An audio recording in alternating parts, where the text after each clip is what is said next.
Welcome to the Over the Hump Podcast. Your gateway to the world of the iconic Brahman breed of cattle. At BRC Ranch, our passion for Brahman cattle runs deep. Join us as we delve into the heart of this extraordinary breed, unveiling its rich history, exploring industry trends, and sharing captivating stories that define the American Brahman. BRC Ranch stands as the pinnacle of Brahman excellence in America, boasting a decade-long legacy of champions and housing the finest Brahman bulls worldwide. It's not just about cattle, it's about a legacy that reverberates across ranches and hearts. Brought to you by BRC Ranch, where the Brahman legacy thrives and stories are woven into the very fabric of ranching. This is Over the Hump. Hey everyone, welcome to this episode of Over the Hump Podcast, your favorite podcast for all things Brahman. And today we sat down with Kolton Thigpen, who is no stranger to the Brahman breed. And in this conversation, we are talking about primarily his path and experiences raising Half-Blood Brahman Club calves. And of course, we could talk about a lot of things with Kolton, but we thought that was one that's really interesting and that people would really like, just talking about the Brahman club calf sector. And then we also talk about his new venture called Cattle Coach and lots of other things along the way. So as always, anytime you get to interact with Kolton, it is inspiring. And this was no doubt as great as every conversation. And we really think y'all will enjoy it. Just lots of great inspiration from one of the top young cattle breeders out there and a great young entrepreneur, and most importantly, just a great human being and a very strong Christian. And so everything is very inspiring and we know you will love it. Hey everyone, welcome to the Over the Hump Podcast. I am your host today with Brandon Cottrell. Hey guys. And our special guest, Kolton Thigpen. So welcome, Kolton. What's up? I feel like we could do like about 1,000 different topics on this podcast. Right? I feel like there's like a lot of ways that we could go on this podcast. I was trying to think back this morning. What year did we meet? What year did we meet and become friends? That would have been 2012. So, because we were married. That's right. We got married in 2010. Yeah. Yes. Did we meet at the Kickoff Classic? Was that the very Well, first? yeah, so that would have been 2011. I went to that show because I hadn't graduated yet. And I went to that show to meet everybody. Okay, yeah. I was like, it's been a long time. So that's over 10 years. We've been friends a long time. We've actually done a couple of podcasts together. And like I said, we could probably cover about 20 different topics here. But today we are approaching the podcast as Kolton Thigpen, leader in American club calf breeding, Half-Blood Brahman, and also talking about your new cattle coaching program. So for everybody listening, I'm sure we'll maybe talk about other things, but that's kind of the main idea of today's podcast. So Kolton, would you mind kicking us off by, I'm calling this segment The Mind Behind American Show Steers. I mean, I remember when you kind of coined the phrase Half-Blood Nation. Right. A long time ago, and now you're one of the most, if not the most recognizable name in the American show world. And can you just walk us down that path? I don't know about most recognizable, but I love it. And for whatever reason, that's just the niche that I was in love with even before I ever even had the opportunity to raise any. So whenever I started going, that's just the avenue that I went, where the most people are in the exotic game and the European club calf game. And I just always loved the Americans. And so that's what I went for. And they've treated me right, I guess. I don't know a whole lot about the American club calf, but I do know when you started, at least you were focusing on half-blood. So at least 50% Brahman. Is that still your Right. focus? Yeah, so I love the Americans. I absolutely love the Half-Bloods, and I love the Brahmins. And growing up on our place, my grandpa ran some cows, and he had a big banana horn Brahman bull, the dark pigmented around his eyes and hump, and he was just bull of the woods kind of specimen, and I'd always go out there and mess them, and he was gentle, but I would make him paw at me, and I would think it'd be the coolest thing ever, and I'd run off and tell my brother and sister I almost got ran over by the big Brahman bull. But I loved him, and that started my love for Brahmins. And then so in the show steer world, there was a Brahmin class, and the best I ever did showing in the Texas majors was second at Houston, and that was with the Half-Blood Brahman steer my senior year. And I just always wanted to raise a great one after that, and I want to get a piece of the whole show with the Half-Blood Brahman, and I figured that goal would keep me busy for a while. I want you to get that too. I want it so bad. You've gotten what's the highest you've gotten so far? Because I feel like you've I think got there. I think he Yeah. unofficially got third overall one year, right? Well, if yes. they offered that, I think it would have been you. I had a high five honorable mention at Houston one year, but one cool thing is at Fort Worth this year, the ABC that was grand champion of the show for the first time at that show was out of a cow that I sold whenever I sold out. So that was neat, just being part of that story and those genetics making history like that. And it wasn't with the Half-Blood, but it was with an American, and it was still a first for that show. So we're still hammering it away at the Half-Blood one though. Yeah, that's pretty awesome. So just for any top level judges that are listening, if you are judging a major steer show in Texas and you want to use the Brahman, you can totally justify it by bringing a connection of like the Gulf Coast crossbred industry and hybrid vigor and heat tolerance. There's a total pathway to go down to justify. That's right. That's right. And now y'all have the carcass data to back it up. So it's not a bad decision all the way around. Yeah. So do you breed a Brahman bull on an exotic cow or vice versa or both? Yes. You have the fewest amount of problems when you're able to use the Brahman cow. And what I mean by that is the Brahman cows usually calve easier. You don't have as many dystocia problems when you have a Brahman cow versus a clubby cow. And also, whenever it's the Brahman cow and the clubby bull, you don't have as many higher birth weights. Whenever you use a Brahman bull on these clubby cows, I recommend that you don't breed your cows naturally that way unless you have a very good track record on the birth weight bloodline of that Brahman bull. But to your typical clubby cows are not built to have big calves anyway, so it just makes it scary. So I would recommend them be embryo calves, and good commercial cows have those calves. But whenever it's the Brahman sire, it pushes the gestation back a little bit, and that on top of the hybrid vigor, you can get into some train wrecks if you're not careful. Yeah. And two, it's very hard to buy a Brahman cow that looks like one that would work for the clubby world and be able to halfway afford it.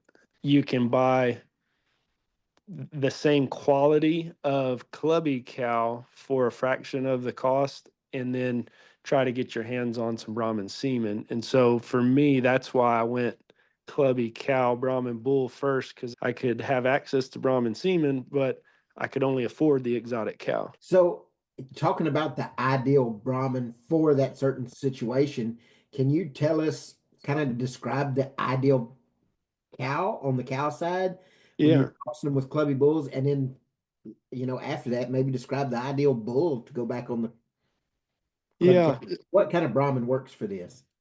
Yeah. So the hard thing is, especially with the hybrid vigor that you get, these cattle perform extremely well, and you can very quickly and very easily, without even trying, get the cattle that are too big. And it's not that, oh, I don't like big cattle. It's that, like, no, they literally will not use one that weighs 1,600 pounds, and they can get that way in a hurry. And so if I'm making one that is mature and finished out and weighs 1,450 or less, then I have to make sure that I use a moderate one, because I'm going to get that added growth from the hybrid vigor. And so past the moderation and needing to be the right size, you want them to look like any other good one. That you want them balanced and you want them classy and to be athletic on the go, and then to put as much power and boldness on top of that as you can. So in this, when you're looking to make a steer prospect, how do you evaluate those? Are you looking for structure first, presence, muscle? Kind of what's your criteria, your priorities that you focus? Structure first and not so much sound. Whereas in the purebred world, you want sound moving cattle. And in the clubby world, yes, they need to be sound, but the angles at which they set their legs down and use their legs is a lot more important, because you're strictly show ring and presence is all that matters, right? And so if they're reaching out, but they're ducking their pins when they do it, or they're a little bit narrow based or something like that, it's not as attractive. And so we need them to not only be sound, but have the proper angles to their feet and legs and use them in a showy manner. And then on top of that, as square and stout as you can make them. And something that I commend y'all for with the way that y'all breed your Brahmins is you concentrate on foot shape. People think that, oh, you can just breed any Brahmin and it'll fix the structure on these clubbies. And that's not the case at all, because you can get into some wrecks on some of these bloodlines with foot shape and quality. I find it very funny that people think you can fix some structure problems by using Brahmins, because there's a lot of structure problems in our breed. Rachel, that is literally what they do. Like, hey, I can't get this cow to not make a messed up straight one, and she's a freak, so I need to use one of them Bramers and fix her. I think that's people thinking of the old, maybe the Brahmin of its original intent of the Right. 60s or 70s, but once the frame score 13s hit, I'm not sure that structure was really our forte of the breed. So when we're breeding, I don't want to say it's like easy to breed, but we have the same things that you're always breeding for, like structure, fertility. So there is, yes, on like the Brahmin side, there is trends that come and go, but really a lot of the staples always stay the same. But I feel like the club calf game is a little bit more trendy. Like, how do you stay on top of that? Or do you have like a core set of principles that you're like, these are the QB cattle principles that I will not bend on? Or do sometimes those change based on the kind of the trends of the show ring? Yes to all of that. So I was at VA and graduating college whenever I was really honing in and beginning my program, and particularly on the half-bloods. What I did not want to sacrifice whenever, even though I was using clubby genetics, and then on the Brahmin side too, was foot shape, was a moderate frame size, a disposition, udder quality, and I've always liked body. It's just something that I've liked, and coupling that with a unique look up front. And so those were some things I always liked. And then you see the trends and you see what beats you, and then your competitive nature kind of takes over. And so you want to change what you like, even just so you can win, because you see what's out there beating you. And early on, and I'm very glad that I had this conversation with them early on, but our friend Doug Pierce, I was talking with him, and he said, hey, look, I'm going to tell you something that I wish I would have believed in whenever I was younger. Follow your gut. If you like it, make them the way that you like them, because you're going to believe in them and you'll figure out a way to make them work, and that trend will come around to you. And so I just make them the way that I like them. And if we're being honest, they don't always look how you like them, and you get some of the trend stuff without even trying anyway. So I can't take all the credit for how my cattle have looked, and I just try to make them how I like to look at them. Yeah, I love that mindset too. And you remember this conversation when we were showing together. Like, I can remember going into Houston. There were times in like our life, and you were part of it, that we would kind of approach it of like, who is judging Houston and what do they like and what do we have that can fit into what he likes. And then I distinctly remember it was like the year that Noble was showing his last year. And then from that point forward, we had a shift and we would have these conversations and we were like, hey, we're proud of the cattle that we're showing no matter how they place. We're happy with what we're taking. And if they do good, great. If they don't, we still like them. We're still proud to be the breeder. And that's a really good feeling when you can kind of make that shift. Definitely. And to further answer that question, you talk about trends, but depending on who's judging, these judges come from different eras, different ages.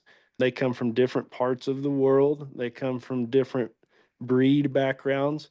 And so you're naturally going to have different flavors throughout the same year of what people want. And there can be shows. The most rewarding thing for me is whenever I look at the champions that we've had and their stories. And I look at, for the steers, you have 1 year to show, you have one shot at the majors and you're done, right? Well, half of these banner hanging champions went to a show, didn't do good. 3 weeks later, went to another one and won. And that blew my mind whenever I was chasing my first one and not knowing really what that recipe looked like. And then being able to attain it and stack up a few of those and looking back, like, they don't dominantly win every time that they hit the ring.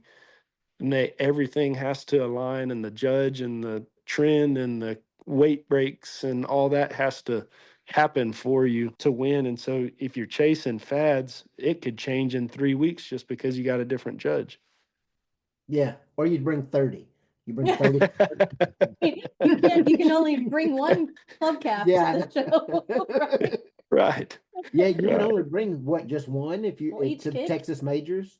Yeah, each kid can only show one. So there are families that have the means that will literally buy 30 for 4 shows where only 4 calves can get shown, and just take the one that they think fits at for the right guy on the right day. The one that's at 12 o'clock. Yeah. And it also is, what's the word? Is this like a defensive move? So like if you buy 30 outstanding club calves, that means like 29 of them can't be shown by your competition. Right. Yeah, you little monopoly there. Right.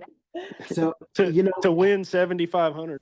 There's a lot of good people out there that aim to raise good show calves, but few of them can really build a brand around it. What do you think has helped QB cattle and American show steers stand out so quickly? Well, I want to add on this. I think you were Half-Blood when Half-Blood wasn't cool, at least the way I saw it. Yes, you would see American show steers, but maybe they weren't Half-Blood. They were like less. And then you came out with Half-Blood Nation and hashtag Half-Blood Nation. And you did it in a really short time period, it looked like. There's a lot that goes into building a brand, as you know. I mean, that's what you do, right? It takes time to build trust with people. I think what jump started me was my job and associating me with good purebred Brahmins that naturally, if I had half-blood Brahmins, then they were probably good. But past that, you actually have to have a good product.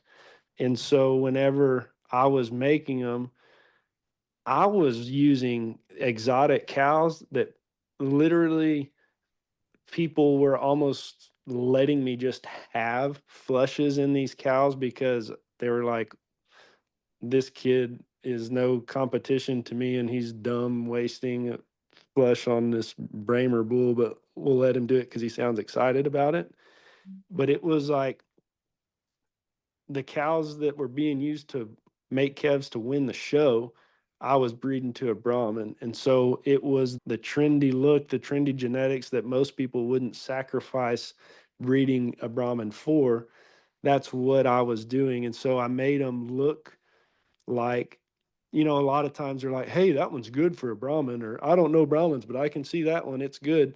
Well, I don't want people to say that. I want people to say, man, that's a good one. I don't care what it is. That's what I want my show cattle to look like. And it just so happens to be a half-blood Brahmin. I want them to be that easily recognizable because our judges at our Texas majors can't be from Texas. So if they're not from Texas, most likely they ain't going to be from Louisiana either. And you're going to have a judge that has maybe never even seen Brahmins. So they need to look like these other breeds in their build and be something that they want to tie into and are intrigued by. And so I've just tried to make the Brahmins be easily recognizable. And then with that, people are like, oh, well, if he looks like that, surely he can win. And so then they're easy to sell because people think it's an easy breed to be in. Yeah, I think it's a hard breed to be in. I remember those very first ones, like that first calf crop you had, that I was like, whoa, these things are different. These things are cool.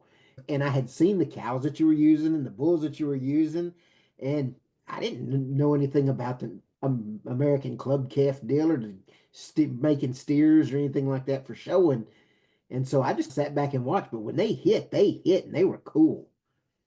Yeah, it still is funny to me how Molly picked out that one when she was like 3, and it was my high seller. I have like 3 funny things I want to talk about, but if I remember correctly, Kolton was the first professional livestock photographer you hired to photograph your American Club calves, Brandon Cottrell. Oh, yeah. Yeah. I think I remember that y'all were working together and you took all the pictures. We were learning together.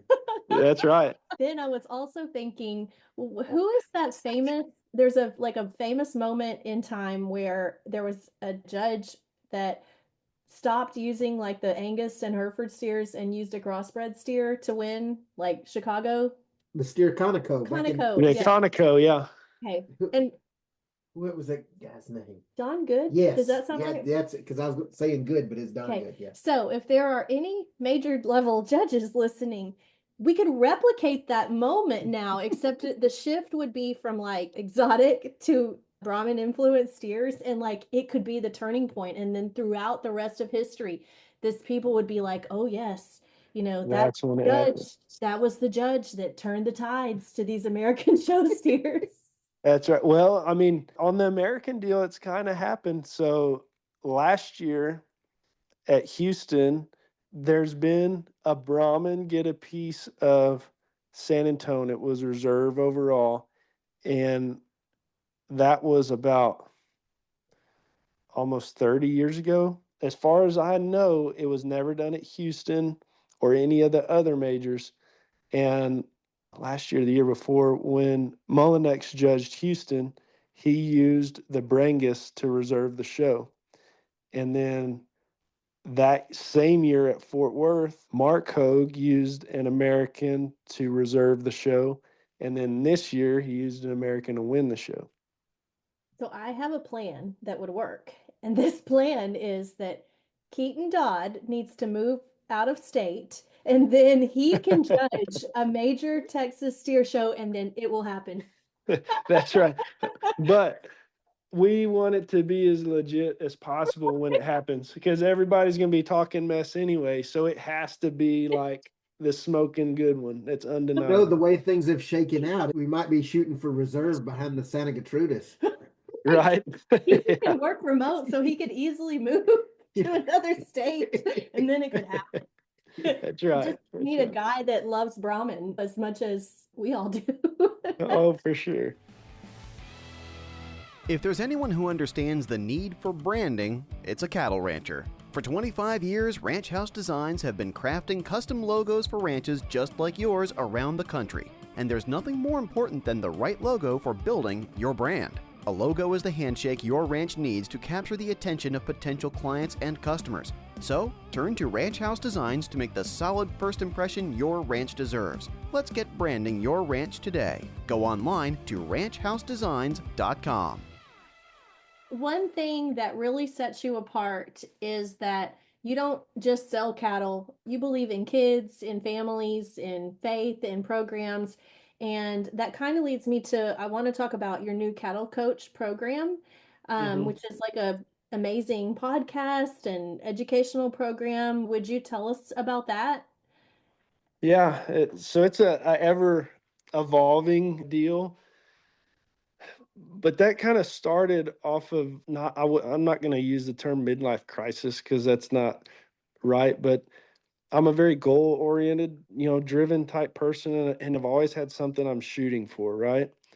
Well, shortly after Sarah and I moved to Sweetwater and made the move to be like on our own doing this deal and working with her family, and like things snowballed very fast in a good direction.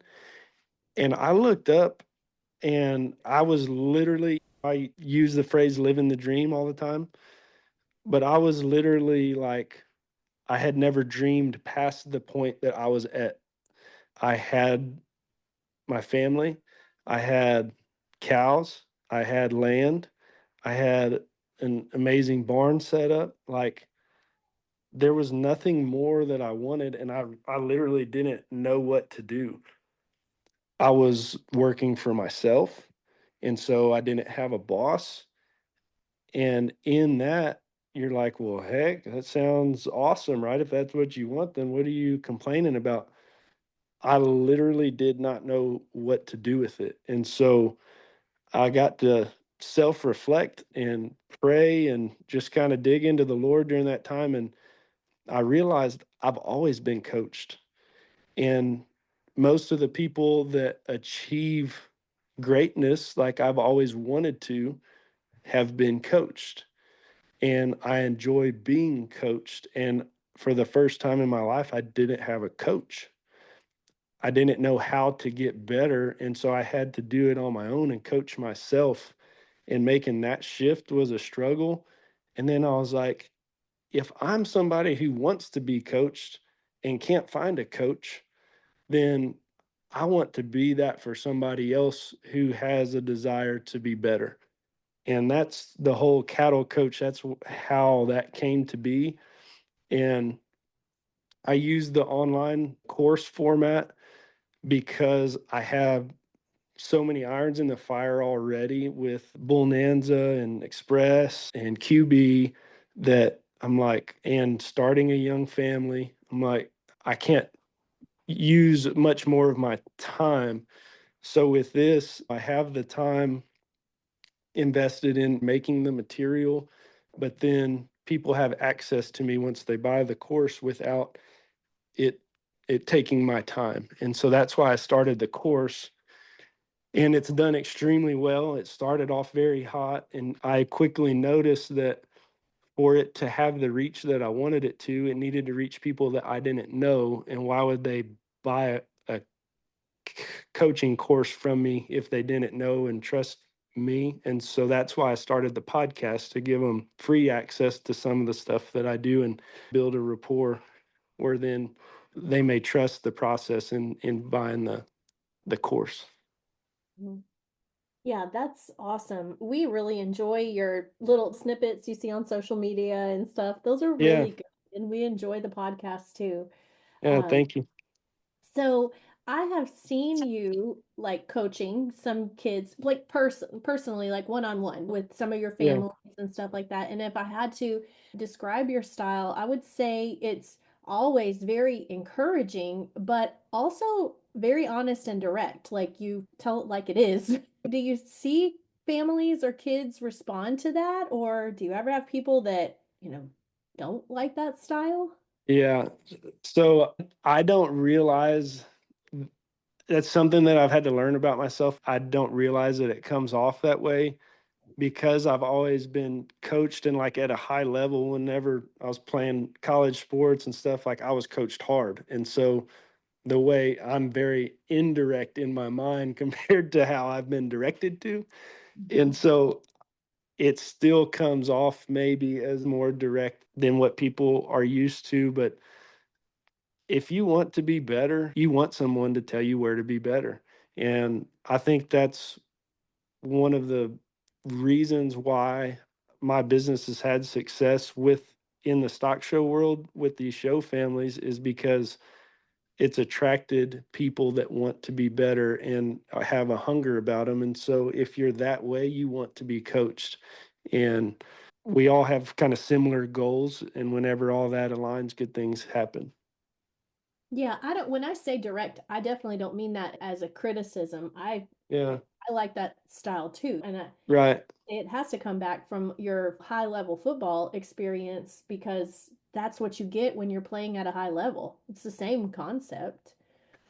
Yeah. And like my dad, him coaching me, like he is a lot of athletes you hear, I can never please my dad. I can never do anything right.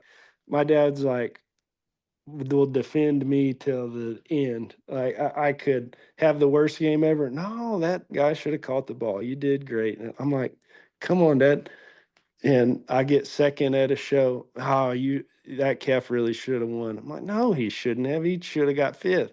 And he's like, no, I liked him. He should have won. Your dad is the best, though. No, he is the most selfless, nicest person in the world. Oh gosh, I was thinking back to Molly started showing, I can't remember what year it was, and I think you had already moved to the next chapter, but you were a hero to Molly from birth till even now, obviously you are, but I definitely remember as a parent it was nice where as parents we could have someone that she could look up to like you or others like Harley that are not the mom and dad, but it's Yeah. easier for you or, Harley or, anybody to give her some encouragement and even some direct, hey, you need to do this and like a chain jerk every now and then. It's so Yeah. much easier when it comes from a respected adult peer that's not a parent.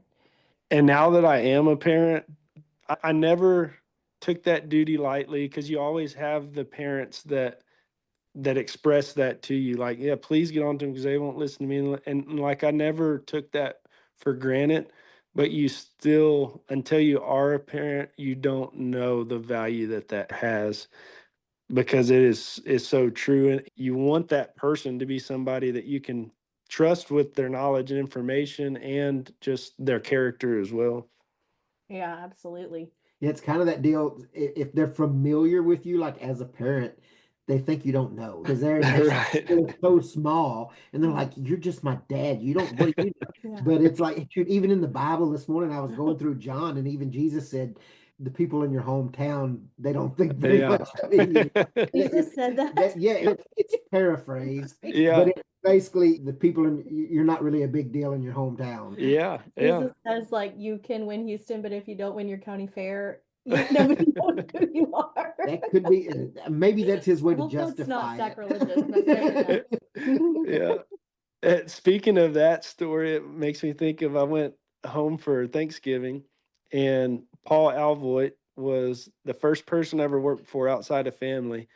And his one of his claims to fame is he raised and his daughter showed the grand champion steer at San Antonio in 2002, I believe. And that steer was a purebred red limousine. And at our county show, it got reserved behind a calf that got the gate at Fort Worth.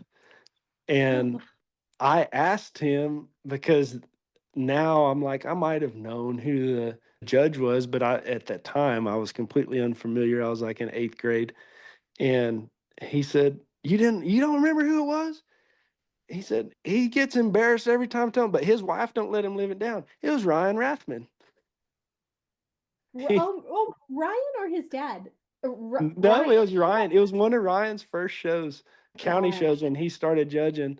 And he said, yeah, I don't let him live that down because I think they had a conversation at the backdrop with Griner was the one who judged San Antonio. Oh, it's funny to look back on stuff like that. And then you don't realize sometimes when you're judging, like you could be that person. Oh, Be 100%. like, that's the only person that ever beat Margaret. I know you can listen to the Cattle Coach podcast on any of the networks, but if they want to get the course, where do they go? Where does someone go? Cattle-coach.com. Okay, awesome. Yeah, that's great. Okay, now I want to talk about, I'm going to call this section Colton's Big Ideas. I thought about calling it crazy things Kolton has done through the years. Because you have always pushed boundaries and tried things that people said would never work. People may have even made fun of them initially. Like, I mean, I kind of want to talk about some of them. And the first one I'm thinking of is the time when you've foregoed having an online sale and you had the essay contest. Yeah. I definitely remember you called me and you were like, "Hey, I have this idea. It's a crazy idea and I want to run it by you." You're like, I'm not gonna have an online sale, and instead I'm gonna make kids write an essay and I'm gonna match the steer with their essay." Yeah. Wasn't it called Heart of a Yeah. Champion or something like that? Heart of a Champion. Yeah. And so it was, the cattle were all priced, and you had like a 2 or 3 week window of when you could come view them. And the prices never changed, but you didn't know that you got the KEF until after all the submissions at the end of that 3 weeks were turned in and graded. But it's a little bit different than what you said. Whenever they turned in the essay, they also said which KEF they wanted and maybe like a priority list. And so they did a submission for the KEF that they wanted and were in competition against any of the other kids that also said they wanted that KEF. And how many years did you do that style? 3 years, I believe. I mean, I remember you did essay and then you turned it into a video application. Yeah, because there was a lot of reading. A lot of reading, and the videos were so much more relatable. Like I still remember some of the faces in some of those videos 10 years ago, where the essay, you don't really remember. You don't get the same feeling. Well, I think I don't know if you let us be a guest judge or if you just let us look at them, but there Yeah. was young man Rylan. Yeah. They came Yeah. laid over with us. I remember that kid. I distinctly remember seeing his video, when he Yeah. was maybe like 10 years old or something, and Yeah. now he's super successful, and it's just fun to Yeah. think about that. Yeah. He said, "I want lot 5. He's a peach any way you slice him." I know at first people were like, they didn't understand it, but did you consider it a success or how did you feel about that? 1000% success. It's kind of gotten to where I'd want to do it again, but so that birth from, I sold my cattle the year before with my friend in Needville, Hunter Soap, and we did a phone bid off. Wildly successful sale. Like, the prices were great, but I always get an uneasy feeling pricing cattle. And then you don't want to make anybody mad. And that bugged me for a long time. And then when you're having a phone bid off and you're calling, say, somebody who's a steer trader, and they're saying yes, and then you're calling a family who you love and would love to have the KEF, and they're already $1,500 past their budget, and the dad wants to say yes so bad, but he just does not have the money to. Like, that was gut wrenching for me. And so I was like, this isn't why I'm doing this. I don't want this type of stress if this is how it's going to be. Some of those high dollar ones, they go and you may never hear about them, or they do their own thing. And I wanted to be involved. I was very invested in many generations of creating this animal just to have it go to some trader and not hear about it again. And so, in a way to attempt to fix all that, birthed this Heart of a Champion process, which created a whole new set of problems, but also far greater than the problems was the blessings that came out of it, and the friendships and the relationships. And I would say 80% of the kids that bought in the Heart of Champions were customers until they graduated. Yeah, that's amazing. I would say some of those things that you just described, like the feeling of when you were calling the family and wanting them to buy it, but also at the same time hating to ask them to bid again. we experienced that feeling this year in our Night of Champions live sale with partnership cattle. And so we've like always offered partnership cattle and we put them in our online sale. But when you're going to be a partner with someone, it's like, yeah, you have certain people that you think, oh, this would be a great fit for their program. I really hope they get this one, or another one that's like you think, oh, maybe they need to go this direction. Or, but when it's a public auction, you can't control that. And Yeah. we are kind of thinking, or we've kind of decided that maybe we're not going to put partnership animals in public auctions anymore and instead just maybe sell them privately to Mm, people where, like you said, you can really match the person with the budget, with the goals, and not so much just be about what's the highest price you can get. It's yeah. the same feeling, kind of. Yeah. And the beauty behind that was good things that I've learned through the process that were good things was people loved when they showed up to look at them that they were already priced, because then it wasn't like you fall in love with one and then ultimately don't get them and your heart's broke. They can keep themselves from falling in love with them if they know that it's never going to be a reality. Mhm. And then it gives them the opportunity. Well, if, okay, I'm not in on this one, I can be on this one. And like, I see the price, so I can afford that. So let's do whatever we can to make this happen. And so that was really good. Also, whenever you set your prices like that, you have the ability to know where your break even is, what you need to do. And for me, even on whenever I have a public auction, online sale, or whatever, people are like, well, where do you want to floor them at? And it's like, it depends on what the average is. If I hit a certain average, then I'm good and I don't care what the individuals bring. And so whenever you're pricing them private treaty, you can set your average. What I also noticed through that program was it almost built in an extra layer of accountability on the kid and in their For sure. project, because they had to go through the extra steps of the essays and the videos and kind of presenting themselves and thinking about it. So it had an extra layer of work for those kids. And I felt like, looking from the outside in, that maybe they got more out of it because of that. Yeah. Yeah, Am Brandon, that's a I great thinking that point, right? because yeah, one of the most beautiful things to come out of it was that, and even in what I shared with Hunter after that first Heart of the Champion sale was, we'll share the spreadsheet notes, right? And I said, hey, look at how cool this is at the buyers. From our bid off sales the year before, you have the last name, the dad's name, the steer jock's name. In this name, it's all the kids' first names.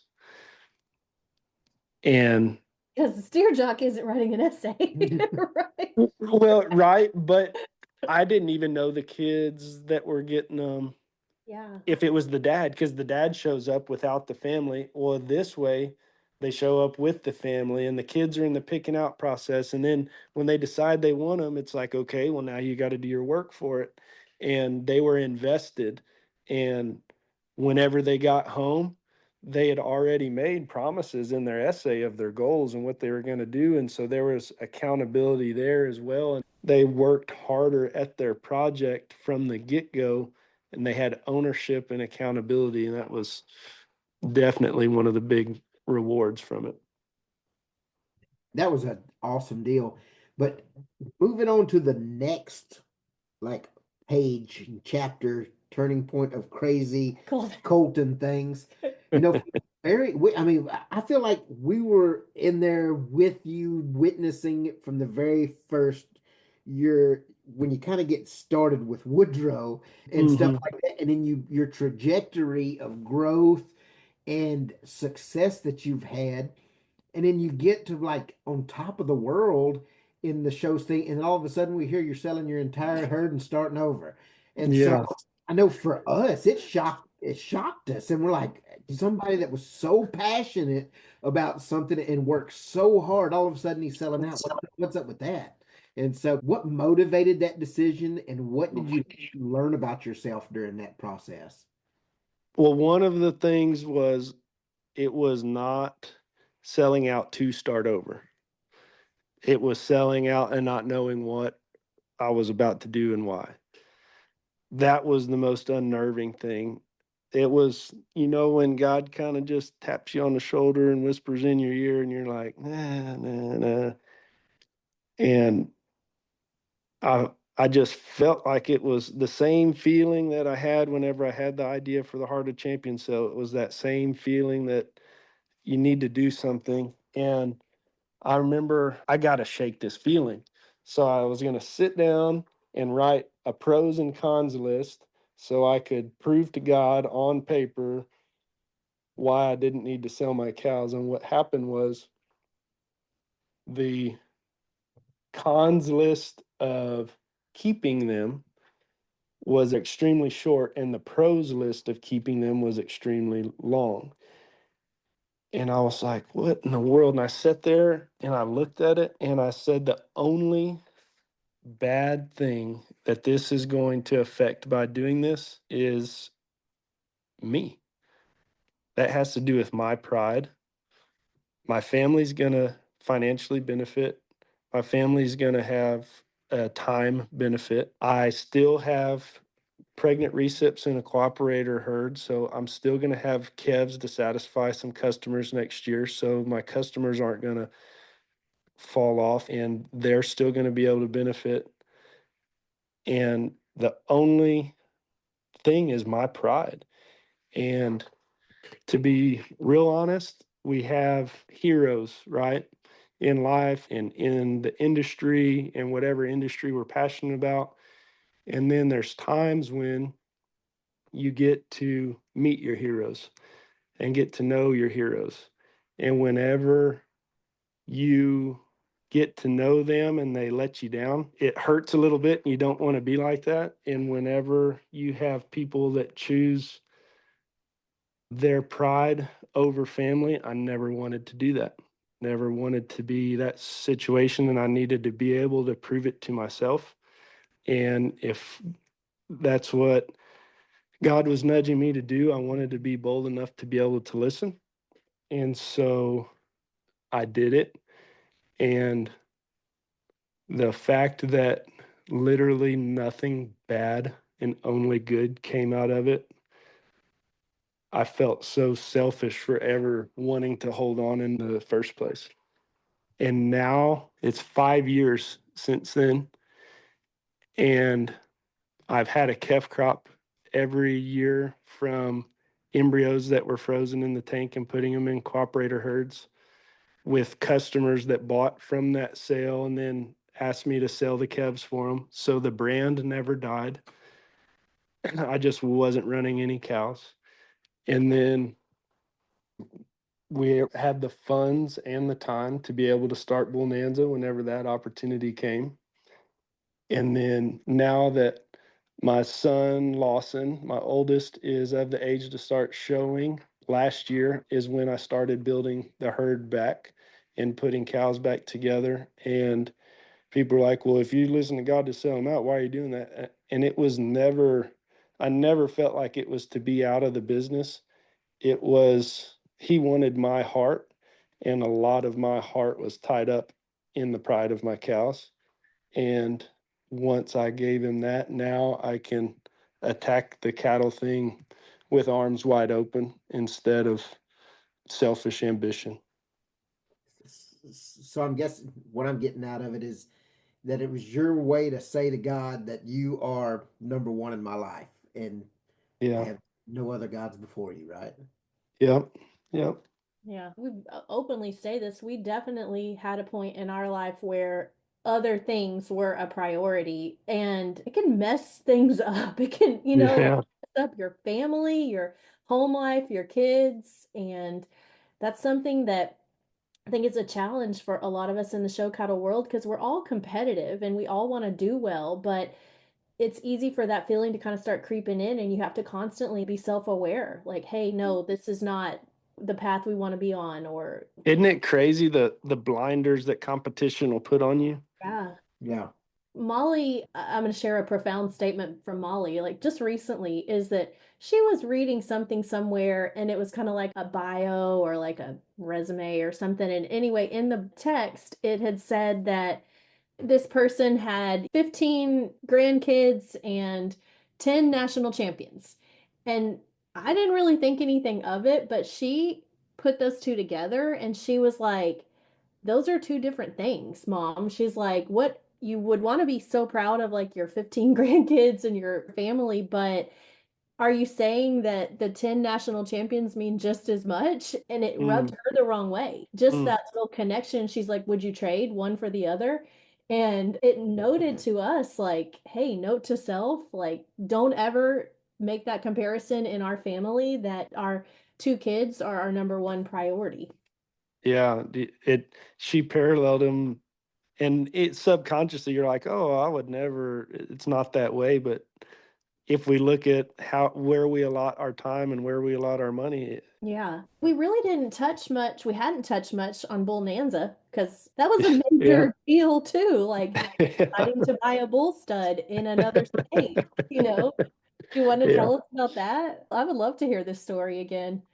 Yeah, so we had just we moved in May of 2019 to Sweetwater, and I was helping my father-in-law take care of his cows and running our own cows, and that's how we were making our living. And there's a Jason Holder was working for my father-in-law, and he in the breeding season, he would pedal and be a middleman and sell some semen kind of in the area. And he was doing that. And we were actually working cows one day in Westbrook, which is the Sahara Desert. And it automatically puts you in a bad mood and you have to work cows out there. It's about 5,000 acres with no cross fences. You don't even know if you're going to find them. And it was a Friday. He had to AI cows for a guy on a Saturday, and UPS left a note whenever we got back on the door that said, sorry, we missed you, and didn't drop off the semen tank for the AIs the next morning. And this is like right at 5 o'clock. So he calls UPS and he gets some Arab on the end of the line, and then he gets to the manager. Well, then he goes back all the way to the manager's like, hey, we cannot drop it off because of the way that it was labeled when it was shipped. It has to be signed for. And he goes, I've been doing this 30 years. I ain't never had it. And he said, I'm just telling you. So then he gets mad and he calls REI, which is who shipped it.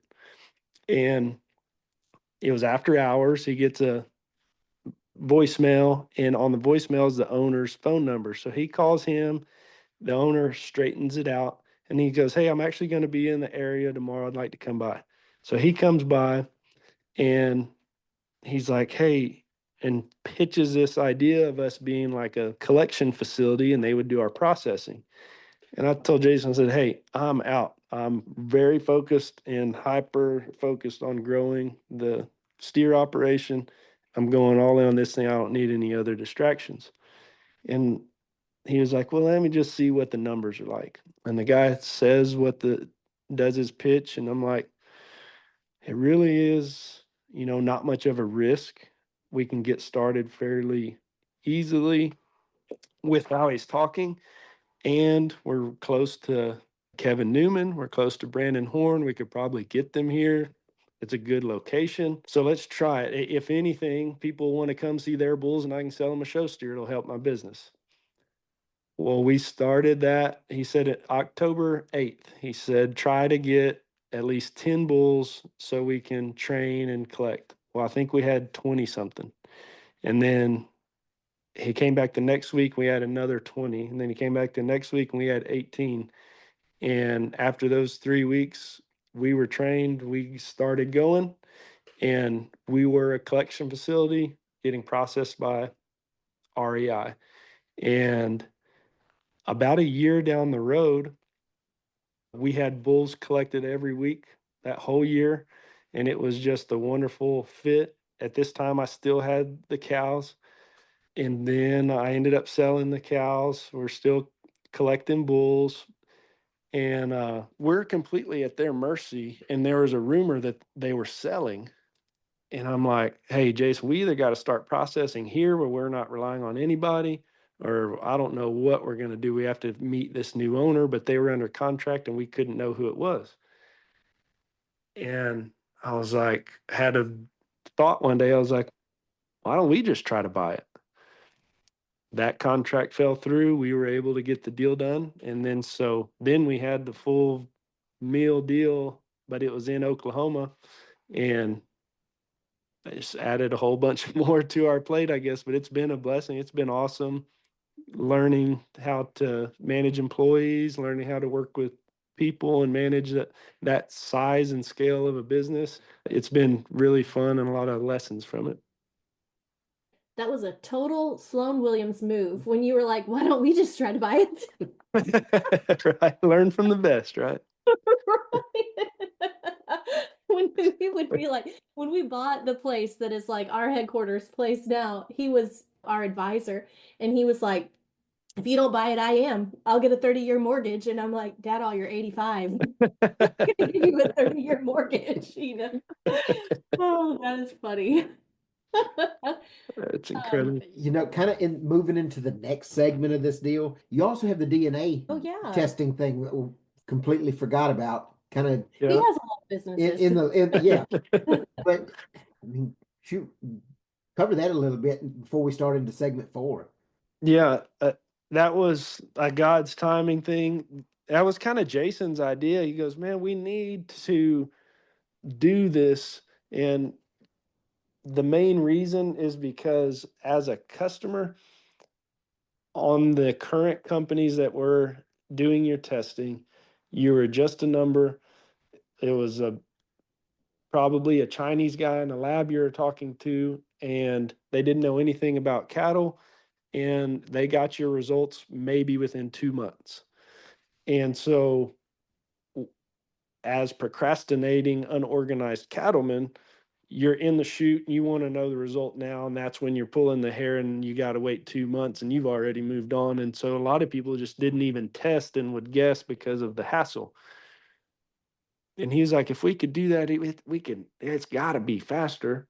And I was like, well, how in the heck are we going to do it? Well, we started calling the guy that was the brain behind discovering these tests. And it just so happened he got a new job at a new university and was selling his company. And we were dumb enough to buy it. And I was like, all right, I'm going to go up there and get trained and we'll buy this machine that we can plug it in and it'll pop out a result. And that is not at all how it was. We go up there and it is in a chemistry lab, which I failed in college, got a C in high school, told the teacher I would never use this a day in my life. And my brain was smoking. And I was like, Jason, we messed up because we had already purchased the stuff at this point. We didn't know what any of it did. We just thought it was like plug and play with the hair samples. And it was not. And just so what so are you testing for? We have the ability to test for quite a bit, but currently we're only testing for TH, PHA, and DS. Those are the 3 main defects that are in shorthorns, mains, keys, and club calves. And so it was a lot of our natural clients anyway with the bull stud and steer selling business.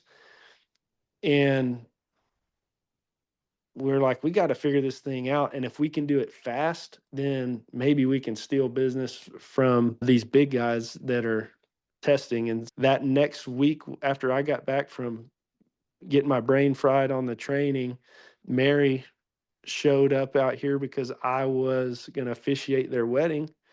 And I was like, Mary, you got your master's in something where you had to do a lot of lab work, right? She goes, yeah. And I was like, can you come look at these machines and tell me what they do?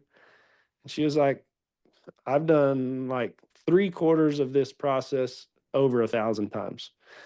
And I'm like, wonderful. Do you want to learn the other quarter? She was like, you offer me a job? And I said, maybe. She said, well, maybe. And I said, well, you want a job? She said, yeah. And after they got married, she moved in and got to work. It's crazy how when you let God takes over, he just throws the pieces out in front of you and it's the opportunities are there. Yeah. You know, what's amazing, Brandon, is I've been goal oriented and chased after things, right? And Express and Bonanza, I not only did I not chase them, I did not want them, nor did I think I could do them. And it's literally what I do now. Yeah. It's like, and the skill set, it's like everything that he's brought me through and everything that I've done was for preparing me to be good at what I'm doing. And it's just amazing letting him do his thing.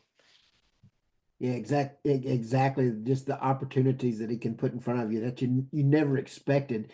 But that is a perfect segue into this next segment, kind of around the personal mindset and motivation, looking into the future.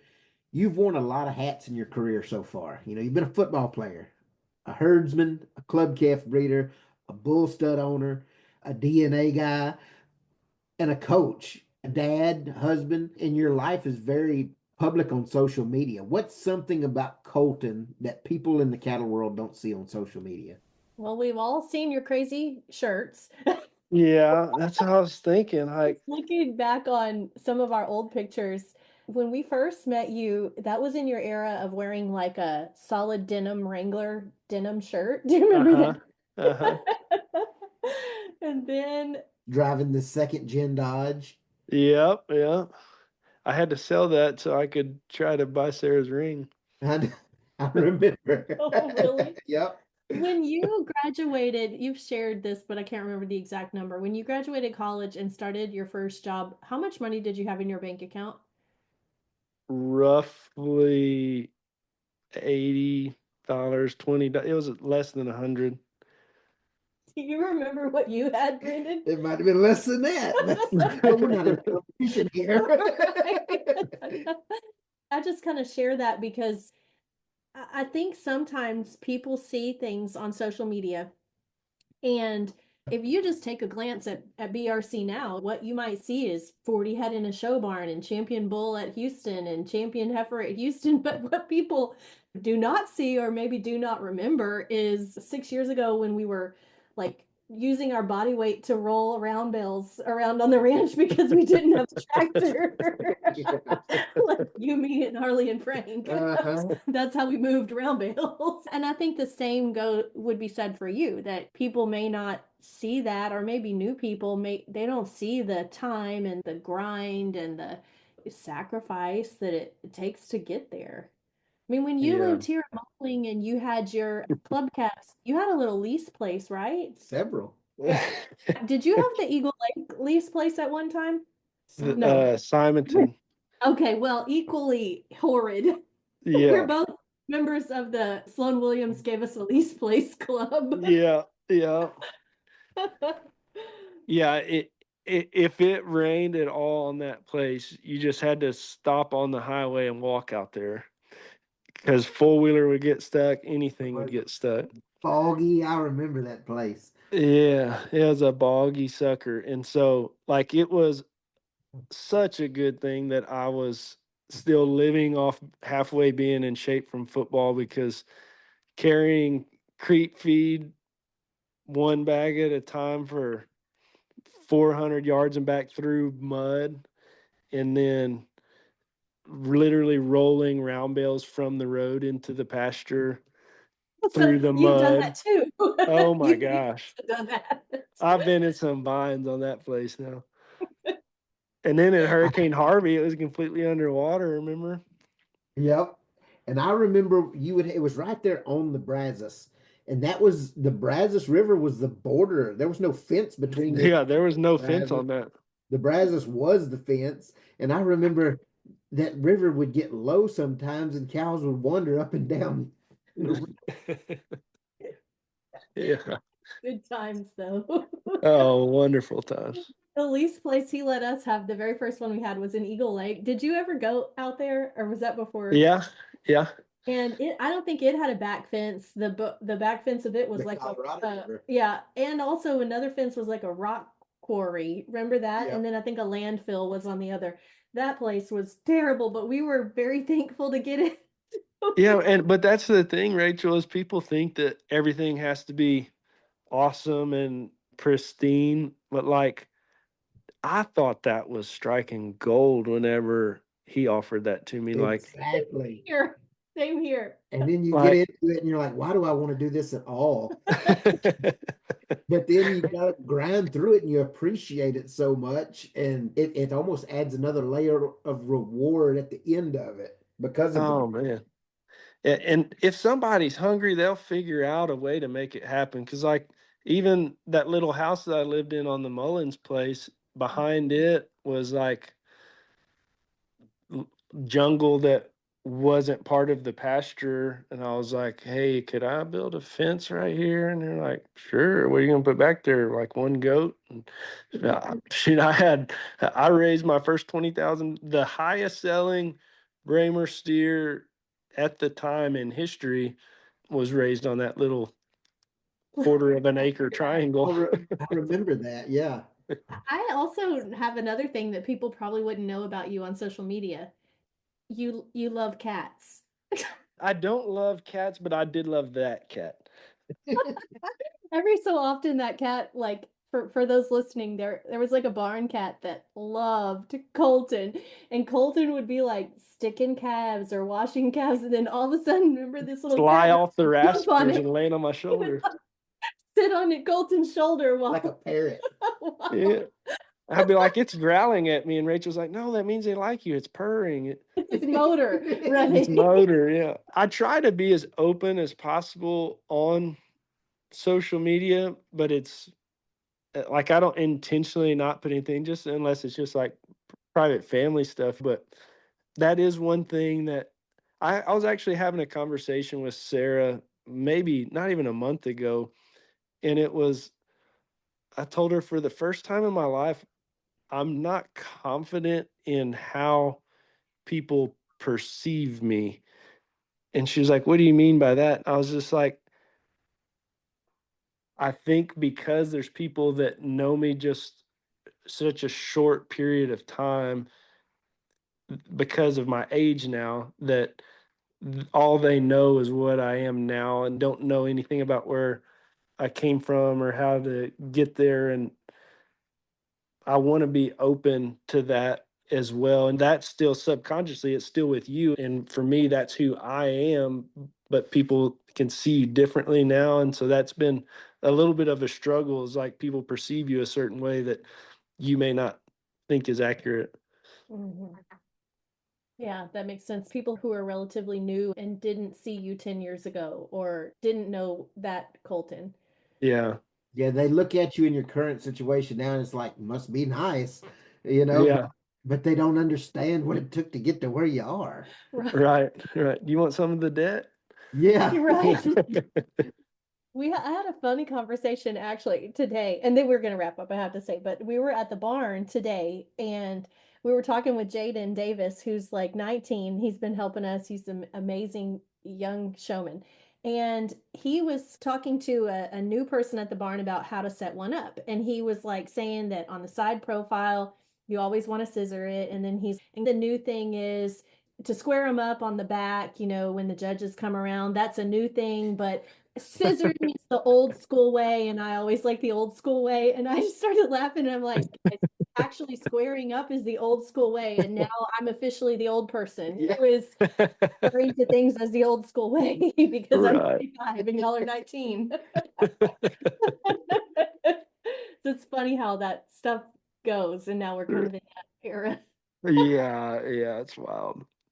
I do think like you and us share a lot of the same mindset because you had a grandpa that was like a hustler and a go-getter. I Yeah. had a grandpa that is a hustler and a go-getter, and obviously, and Their birthdays are like a week apart.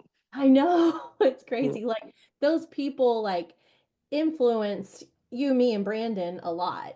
And now we're kind of like living out some of we do things and we're like, oh, well, that's what, my grandpa would have done. Sure. So I think that we're part of a new generation of showing people that success or satisfaction or happiness may not always look like what you thought it was going to look like, For sure. and that taking risk or a change of course or a change of what you thought your path is going to be is not necessarily a bad thing. Um, would you have any advice for a young person starting out in the business, or maybe someone that's got a decision that they're weighing on and they're not sure if they should take the step or not? What would you Yeah. tell someone like that? Yeah. If you're hungry and you have a work ethic, it doesn't matter if you fail because you're going to figure out how to get out of it. And so do it, do the thing. If you are lazy or you have a responsibility in terms of like kids and financially you're strapped, then it's probably dumb if you do make risky decisions, right? But I absolutely would encourage to go for it, especially if you have a burning desire to do something and be successful, because if you go for it, then you automatically put yourself in the 1% that have the courage to do so, and just keep going. And one of a little bit in this question, and one that you had in your deal before, was where do you see yourself in 5 to 10 years? And it's great to have that goal and to be shooting at something, but I absolutely would not have myself right here, right now, 5 to 10 years ago. But I absolutely would not change where I am right now.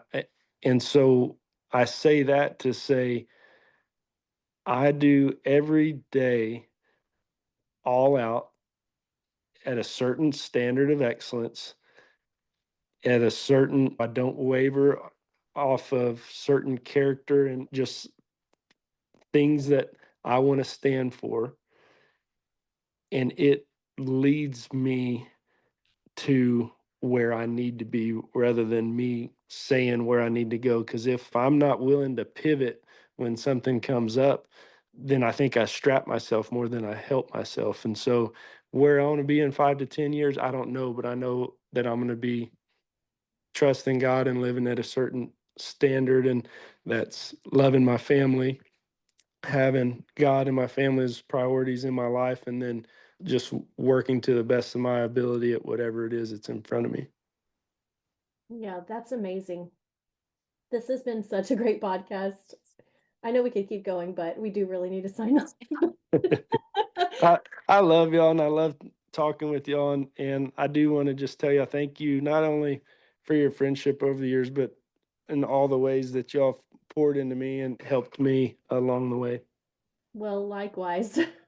Yeah, you may not realize it, but you've always been such a good person that I've been able to feed off of that in what I feel like is my inner circle. So I'm Yeah. not such a crappy person. I am gonna, we have never really talked about this, but earlier in our marriage, when our life was not the way that it was, I think we had a big fight. And at one point, I think I said, you need to think, what would Kolton Thigpen do? Do you remember? Yeah, but it's great to have friends like that you can go to or look up to or share things with. You got to have that, because nobody is perfect and everybody Sure. struggles. You got to have people like that you can kind of go to and look up to. Yeah, you were definitely one of those iron sharpens irons people to me. Yeah. Yeah. Same here. Well, Kolton, we said it once. If someone wants to learn more about your club calves, or I know you have 1,000 businesses, but what's the best way for someone to learn more about QB Cattle and Cattle Coach? I try to put everything kind of isolated on my social media, on Facebook mainly, just Kolton Thigpen, Kolten Thigpen. And past that, I got cattle-coach.com, and then QB Cattle on Instagram. And I don't even know what the ticker talker thing is. I'm new at that. I spend so much time on social media that I felt inefficient. And so I started trying to make money on there. And so that's why I post so much, is for it to continue paying me. Yes. Oh, yeah, we do the same sort of. All right. Well, this has been wonderful, Kolton. Thank you so much. We love you, and we thank you so much for your time. Love y'all too. Thank you very much. You've been listening to the Over the Hump Podcast. Our passion is Brahman cattle, and it runs deep. And this show is about its rich history, industry trends, and stories that define the American Brahman. We hope you've enjoyed the show. If you did, make sure to like, rate, review, and subscribe. We'll be back soon. But in the meantime, find us on Instagram and Facebook at BR Contraire. See you next time on the Over the Hump Podcast.